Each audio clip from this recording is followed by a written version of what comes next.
Semoga English Maniac sehat selalu. Semua video di channel ini mengajarkan vocab dan grammar bersamaan agar English Maniac paham bagaimana vocab disusun menjadi kalimat dengan aturan yang benar grammarnya.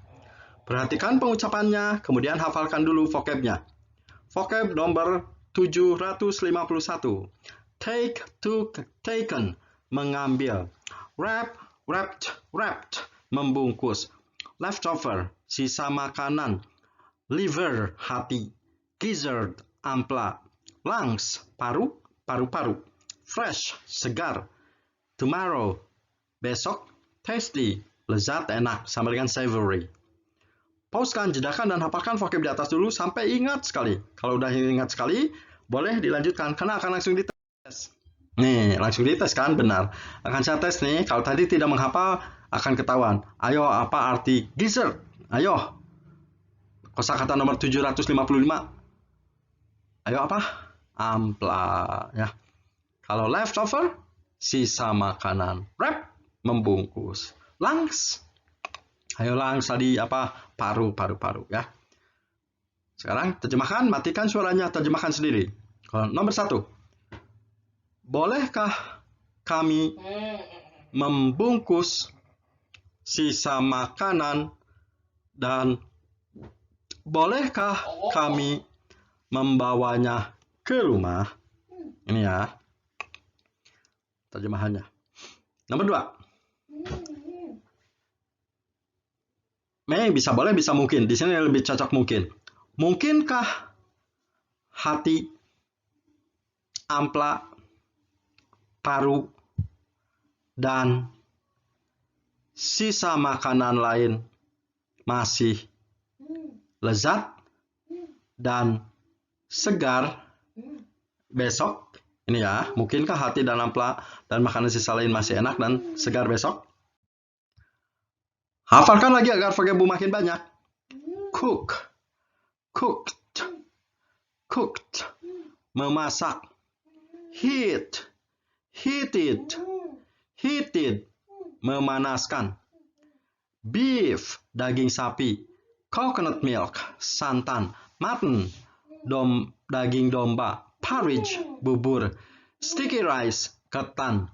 Wedding, pernikahan. Should, harus, seharusnya. Soon, segera. Pausekan lagi, jedakan lagi, dan hafalkan vocab di atas sampai ingat sekali, karena akan langsung dites. Kalau sudah ingat sekali, boleh diplaykan lagi. Ayo hafalkan dulu. Ini vocab yang tadi ya. Yang digaris bawahi terjemahnya mundur. Ini pelajaran compound noun. Pelajaran compound noun sudah diajarkan di berbagai macam di banyak video lain ya. Jika yang belum mengerti compound noun, setelah ini buka video saya yang berjudul compound noun. Ini mundur terjemahnya. Bubur, ketan, hitam itu ya. Yuk, matikan suaranya, terjemahkan sendiri. Tadi should, harus ya, berarti haruskah koki memanaskan santan dan mundur. Bubur, ketan, hitam itu segera. Nih ya, haruskah koki memanaskan santan dan bubur ketan hitam itu segera? Nomor 4. Haruskah daging domba, daging sapi, here di sini, ada di sini awal atau di sini awal, tanpa ada boleh. Sebelum, mundur. Resepsi pernikahan besok. Haruskah daging kambing, daging sapi ada di sini sebelum resepsi pernikahan besok, gitu ya. Hafalkan lagi agar vocabmu makin banyak. Broth, kaldu, kuah daging, kuah ikan. Lymph, limpa. Thick, kental. Hafalkan dulu ya. Sekarang akan kita praktekkan vocab yang tadi dalam pelajaran model auxiliary, tapi kalimat pertanyaan. Yang akan kita bahas adalah kalimat yang memiliki kata kerja, yaitu rumusnya subjek ditambah model auxiliary ditambah subjek tambah kata kerja, dan kalimat yang tidak memiliki kata kerja. Tidak memiliki bukan kata kerja ya. Bukan kata kerja apa? Bisa noun, kata benda, bisa adjective, kata sifat, bisa adverb or place. Ya.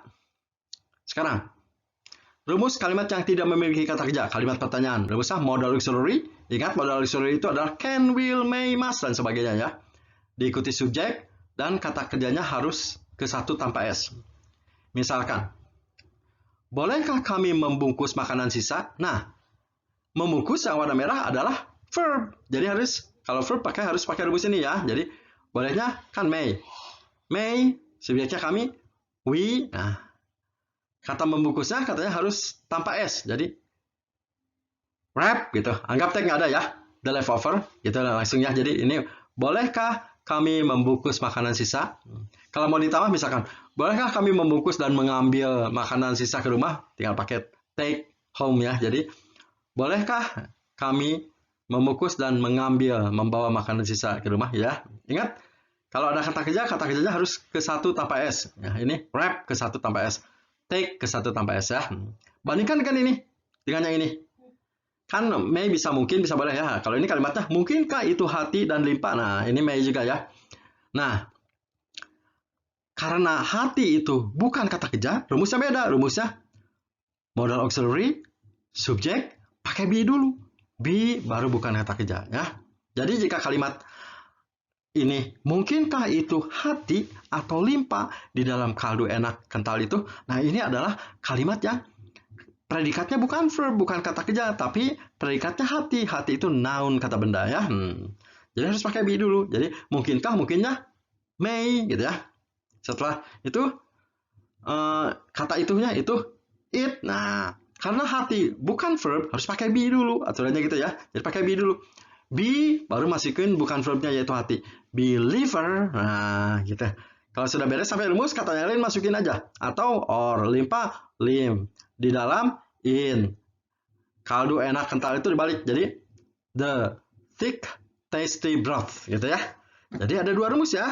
Jika kalimat memiliki kata kerja, ini modal auxiliary be, modal auxiliary subjek jangan pakai be. Langsung kata kerja ke satu tanpa SES. Tapi jika kalimat tidak memiliki kata kerja, rumusnya modal auxiliary subjek pakai be dulu. Be baru bukan kata kerja, gitu ya. Ngerti ya? Agar lebih ngerti, saya terangkan lagi satu contoh lagi. Nih misalkan ada kalimat, akankah kopi memanaskan santan dan kaldu segera? Nah, memanaskan ini verb, kata kerja. Jadi harus pakai rumus yang ini ya, nggak ada be-nya. Jadi akannya will. Jadi will, koki, subjeknya the cook. Nah, kata rumus membungkusnya harus kata kerja ke satu tanpa S. Membungkus heat gitu ya. Makanan sisa, santan, coconut milk ya. Dan kaldu and broth soon gitu ya. Jadi will, the cook, jangan pakai be, langsung heat gitu ya. Bandingkan dengan ini.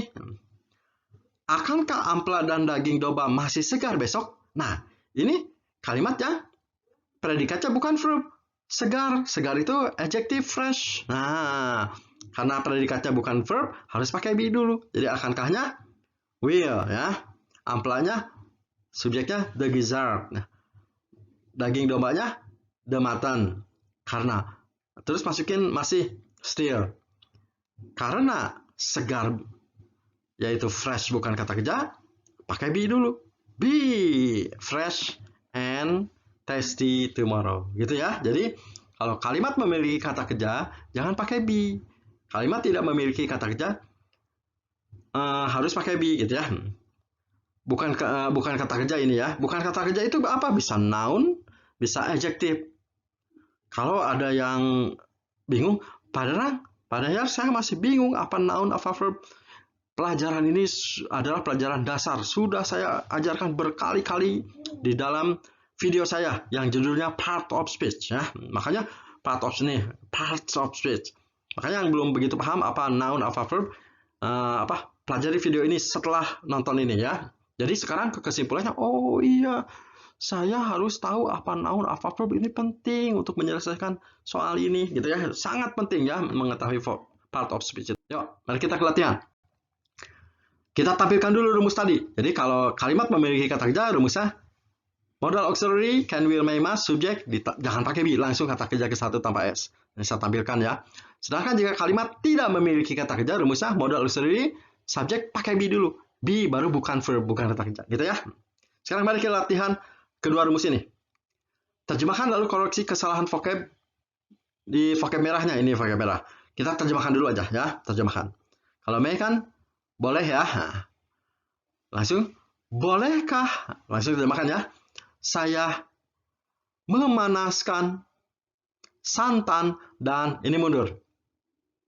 Bubur ketan hitam itu segera gitu ya. Nah, ini terjemahannya ya. Mungkin ada yang bertanya, Pak Dasyar kenapa ini diterjemahkannya harus mundur dari Paris? Bubur ketan hitam itu kenapa mundur? Ini disebutnya pelajaran compound noun. Pelajaran compound noun jauh juga sudah diajarkan. Ini kan video 4, pelajaran compound noun sudah diajarkan di video 3 ya. Jadi bagi yang belum paham, kenapa harus dimundur terjemahnya? Setelah ini langsung belajar compound noun ya. Ini baru terjemahannya. Sekarang koreksi katanya, koreksi. Nah, ini kalimat ini koreksinya, ini penutur rumus ya. Ini penutur rumus nih, yang merah penutur rumus. Nah, lihat. Oh, kan ini bolehkah saya memanaskan? Memanaskan berarti kan kata kerja kan? Berarti harus pakai rumus yang ini, bukan yang ini ya. Oh, kalau pakai rumus ini nggak ada B-nya. Kata tuh, kan nggak ada B ya. Kalau B mah adanya di sini. Oh, berarti ini B-nya buang. Jadi yang benarnya may I hit. Ini berkoreksinya ya. Jadi B-nya buang, ini yang benar gitu ya. Soal nomor 2. Nomor 6. Terjemahkan dulu ya. Ini kan may bisa boleh, bisa mungkin. Di sini lebih cocok mungkin. Mungkinkah daging kambing, daging sapi di sini awal sebelum mundur pesta pernikahan besok? Nah, gitu kan terjemahannya ya. Nih terjemahannya ya. Jadi mungkinkah daging kambing, daging sapi di sini atau ada di sini sebelum resepsi pernikahan gitu ya. Terus kita lihat yang mana merahnya. Ini kata kerja bukan? Here. Bukan ya. Kalau bukan berarti pakai rumus ini tuh. Harus ada B-nya. Kalau pakai rumus ini berarti ini kurang B ya. Nah, harusnya sebelum here pakai B dulu. Be here. Gitu ya koreksinya ya. Lagi. Sekarang masih latihan kalimat ini, 2 kalimat ini. Tapi soalnya sekarang terjemahkan dari soal bahasa Indonesia ke bahasa Inggris. Gitu ya. Nah, kekuatan channel kami, para viewernya harus bisa menerjemahkan. Kalau tadi kan dari bahasa Inggris soalnya ke bahasa Indonesia. Sekarang yang lebih menantang, lebih sulit, harus bisa menerjemahkan dari soal berbahasa Indonesia ke bahasa Inggris. Ya, ini lebih menarik ya. Kita cek dulu vocabnya. Boleh dari M, ayo apa? May. Kami dari W. We. Bungkus dari W juga. Wrap. Makanan sisa harusnya L. Leftover ya. Membawa, ayo. Take to home ini ya. Ayo, kita lihat. Penutur rumus yang warna merah ini ya. Kata kerja bukan gitu lihat. Membungkus, kata kerja bukan. Oh iya, membungkus kata kerja. Berarti harus pakai rumus ini, jangan pakai B ya gitu. Ayo, langsung. May we, tuh langsung kata kerja ke 1, jangan pakai B. Harusnya T ini. Take. Ini harusnya L. Leftover. Oh, membungkus wrap, sorry. May we wrap. Nah, ini yang L yang salah. Leftover and may we, membawa take ya. Take it atau them home. May we wrap. Nah, gitu jangan pakai B ya, jadi langsung. The leftover and may we take, nggak pakai B juga ya. Gini ya terjemahannya. Soal nomor 8. Cek dulu vocabnya. Ini mungkin may, liver. Ini harusnya G, aduh maaf ya. Gizzard, leftover. Ini other. Ini savory, still. Ini tasty, fresh. Ini tomorrow ya. Kita lihat. Masih enak kata kerja bukan? Bukan ya. Jadi harus pakai rumus ini. Nah, ini jadi kamu harus English Maniac harus tahu apakah ini kata kerja atau kata sifat atau adjective noun. Nah, inilah fungsi pelajaran part of speech menentukan di sini ya. Jadi yang makanya walaupun sudah mengerti part of speech, belajar lagi. Saya banyak video part of speech karena harus terlatih spontan. Oh, masih enak bukan kata kerja, pakai rumus ini gitu ya. Membungkus kata kerja pakai rumus ini. Nah, harus bisa spontan gitu ya. Kalau bicara kan harus tahu ini kata kerja, ini bukan. Nah, harus seperti itu ya, harus spontan ya. Karena masih enak bukan kata kerja, kata sifat, adjektif, pakai rumus ini ya. Ayo, mungkin may ya, pakai the boleh. Deliver, ya, ini G harusnya. Gizzard and the leftover. Oh, ada lain dulu, other leftover Masih still ya, still. Karena enak bukan kata kerja, pakai be dulu. Be tasty and fresh tomorrow. Nah, ini ya. May the lymph, liver, gizzard, lungs, and other leftover still be tasty. Kenapa? Pakai be karena tasty adjective. Apa adjective? Pelajari di video part of speech. Part of speech sangat penting. Soal nomor 9. Cek dulu vocabnya. Should, cook, heat, coconut milk, porridge, ketan, sticky rice, hitamnya black, segeranya soon. Ya.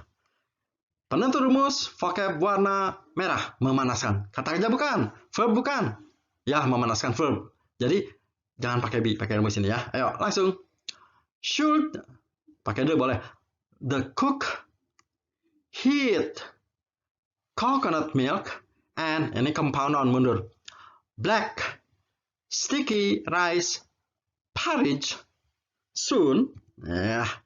Should the cook heat the coconut milk and the black sticky rice porridge soon? Nah, ini ya. Lagi. Harus, should. Ini mutton, beef, here, before, reception, wedding, tomorrow. Ayo, kalau tadi kan ada warna merahnya. Dilihat ini penentu rumus kan? Kalau sekarang penentu rumusnya mana? Ayo, tahu nggak? Haruskah daging kambing, daging sapi ada di sini? Nah, ini penentu rumusnya. Ini pada dikatnya. Di sini kata kerja bukan? Here, bukan. Jadi pakai rumus ini sekarang ya. Ayo. Jadi harus ada be-nya. Should, pakai dulu boleh. The mutton, beef. Karena di sini bukan kata kerja, harus pakai be dulu. Be here before resepsi pernikahan mundur. Ini compound noun. The wedding reception tomorrow. Gitu ya. Jadi should the mutton beef harusnya jangan pakai be. Be jangan pakai n. Be here jangan pakai be ya. Early before the wedding reception. Gitu ya. Nomor 11. Cek lagi. Will, cook, heat, coconut milk, kaldu dari beras, masih ingat? Broth, segala sun ya. Ini penentu rumus, kata kerja bukan? Memanaskan, iya kata kerja. Verb ya, jadi pakai rumus ini, jangan pakai be ya. Yo, will, pakai dia boleh. The cook, heat, coconut milk, and broth soon. Ya. Will the cook heat coconut milk and broth soon? Gak ada be-nya, karena heat kata kerja, gak pakai be ya. Lagi, nomor 12. Cek dulu vocabnya. Ampla dari G, gizzard. Ini mutton, still, fresh, tomorrow. Ayo, ini nggak ada. Oh, ini ada ya. Ini penentu rumus fresh. Fresh, adjective atau noun atau verb? Ya, fresh itu adjective ya. Berarti bukan kata kerja. Harus pakai rumus ini ya. Pakai be ya. Yo. Will, pakai dulu boleh. The gizzard and mutton be atau still be fresh tomorrow. Ya, gitu ya. Will gizzard and the mutton still be fresh and tasty tomorrow? Nah, boleh. Be still fresh, tapi lebih enak still be fresh ya. Kenapa pakai be pada Hian? Karena fresh adjective, bukan kata kerja. Harus ada be dulu ya. Benar-benar penting ya pelajaran part of speech, bisa menentukan, bisa tahu kita harus pakai rumus yang mana ya. Makanya part of speech saya ajarkan berkali-kali. Ayo, soal terakhir. Itu eat. Ini liver, or, limb, in, broth, tasty, thick, the. Ya, hati. Mungkinkah itu hati? Hati kata kerja bukan? Noun verb. Noun ya, bukan kata kerja. Jadi pakai be ya. Ya. May it be liver or lymph in, ini mundur, compound noun, the thick tasty broth. Nah, ini ya. Jadi may it be, pakai be, liver and lymph in the thick tasty broth. Kenapa pakai be? Karena liver itu bukan kata kerja atau noun, gitu ya. Ingat penentunya part of speech lagi, part of speech lagi sangat penting ya, part of speech. Oke. Share video ini dan nyalakan lonceng notifikasinya agar selalu mendapat info terbaru dari Dahyar Channel. Terima kasih sudah menonton video kami. Sampai